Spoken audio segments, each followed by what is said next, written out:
ओम नमो भगवते वासुदेवाय।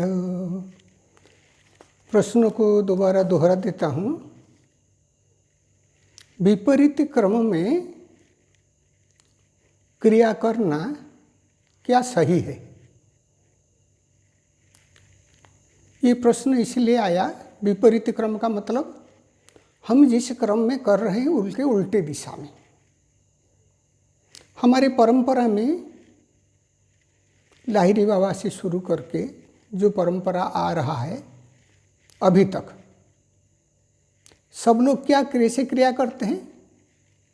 मूलाधार से सहस्रार तक श्वास को लेते हैं, फिर सहस्रार से मूलाधार तक श्वास को छोड़ते हैं। कुछ कुछ संस्थाएं मूलाधार से आज्ञा चक्र तक लेते हैं, फिर आज्ञा चक्र से श्वास को मूलाधार तक छोड़ते हैं। यह है क्रिया का क्रम। दिशा वही है, श्वास खींचना नीचे से ऊपर तक, प्राण को उठाना नीचे को ऊपर तक, फिर छोड़ना ऊपर से नीचे तक। अपाने जुहुति प्राणम प्राण पान तथा परे। इसे परंपरा में क्रिया चल रहा है।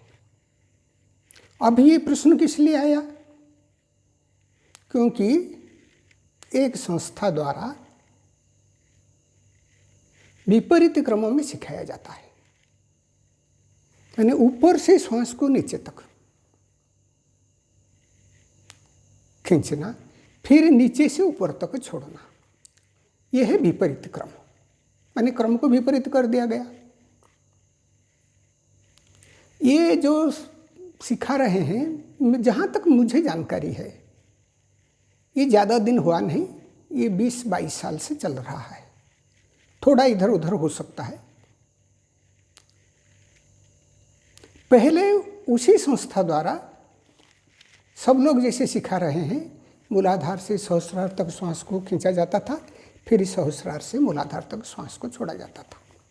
तो बात हुआ कि हमारे जो परंपरा है, इस क्रिया जो परंपरा जो लाहिरी बाबा से आज तक जो आचार्य है परंपरा में अलग अलग विभाग होके हुए हैं, उसी परंपरागत नहीं है, परंपरा का विपरीत है।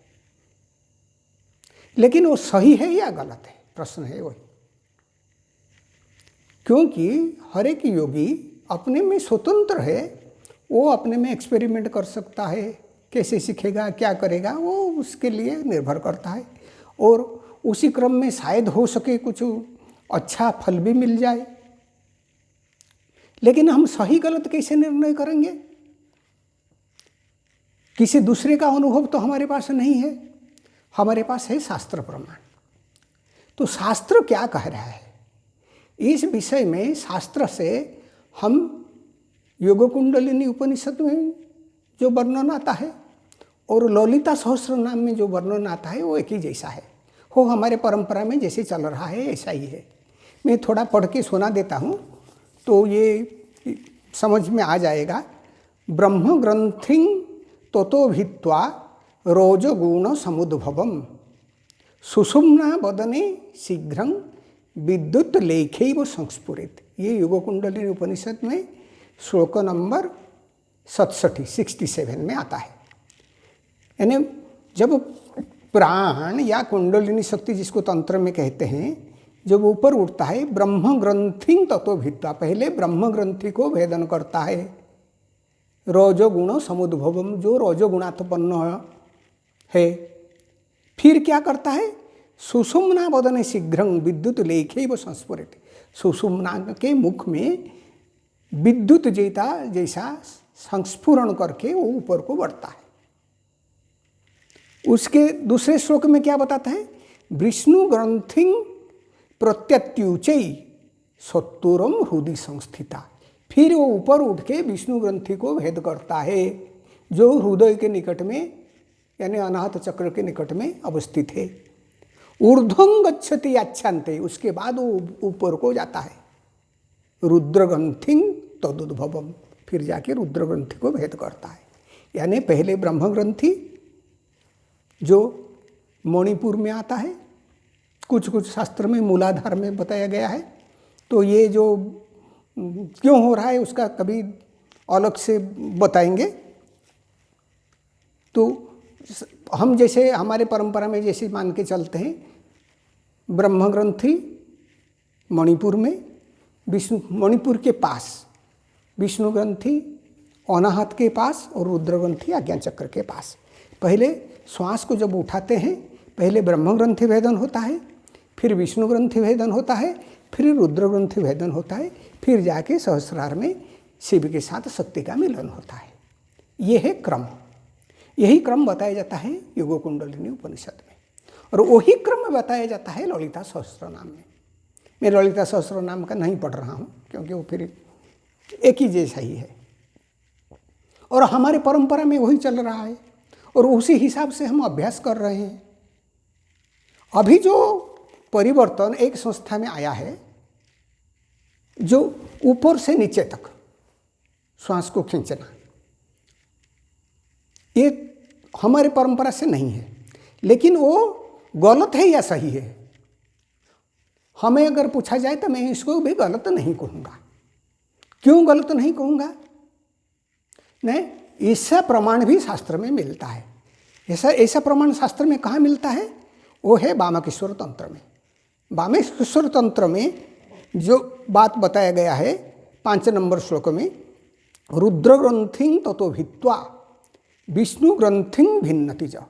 पहले रुद्र ग्रंथि को भेद करता है, फिर विष्णु ग्रंथि को भेद करता है। रुद्र ग्रंथिं ततो भित्वा, रुद्र ग्रंथि भेद करके विष्णु ग्रंथिं भिन्नति च, विष्णु ग्रंथि को भेद करता है। ब्रह्म ग्रंथिं च भित्वेता, फिर ब्रह्म ग्रंथि को भेद करता है, करके कमलानि भिन्नति षट्, फिर 6 कमल को षट चक्र को भेदन होता है। ये वामकेश्वर तंत्र में बताया गया है। इसका मतलब यहाँ क्रिया का जो धारा होता है वो ऊपर से नीचे तक। तो इसलिए अगर कोई ऊपर से नीचे तक कर रहा है और सिखा रहा है तो हम इसको गलत नहीं बता पाएंगे, क्योंकि इसका प्रमाण वामकेश्वर तंत्र में मिलता है। हम जैसे कर रहे हैं, परंपरा से जो चल रहा है, उसका प्रमाण योग कुंडलिनी उपनिषद में ललिता सहस्त्रनाम में मिलता है। तो इसको इसलिए हम गलत नहीं कहेंगे, लेकिन वो परंपरागत नहीं है। अभी अभी परंपरा में 20-22 साल में घुसा है, पहले नहीं था। बात इतना ही है। और क्या करेंगे ये तो व्यक्ति स्वतंत्र है, क्या करेंगे नहीं करेंगे। हमारे परंपरा में जैसे है ऐसे करके लोगों को उसी का रिजल्ट मिल रहा है, उसी का फल मिल रहा है। अभी किसी ने परिवर्तन कर दिया होगा, खुद करके देखे होंगे, क्यों किए वो बात वो बताएंगे। लेकिन हमें जो प्रश्न है कि ये सही है या गलत है, हम बोलेंगे ये गलत नहीं है, लेकिन हमारा अपना ऐसा अनुभव उसी प्रक्रिया में हमने किए नहीं। हमने जो परंपरागत प्रक्रिया है, जो योग कुंडलिनी उपनिषद और ललिता सहस्त्रनाम में बताए, उसी क्रम में किए हैं, तब तो हम उसी के बारे में बताएंगे। उसके बारे में तो हम बता नहीं पाएंगे, लेकिन उसको हम गलत नहीं बताएंगे, क्योंकि वो वामकेश्वर तंत्र में मिलता है, लेकिन वो परंपरागत नहीं है। बस इतना ही बात है। ओम शांति शांति शांति।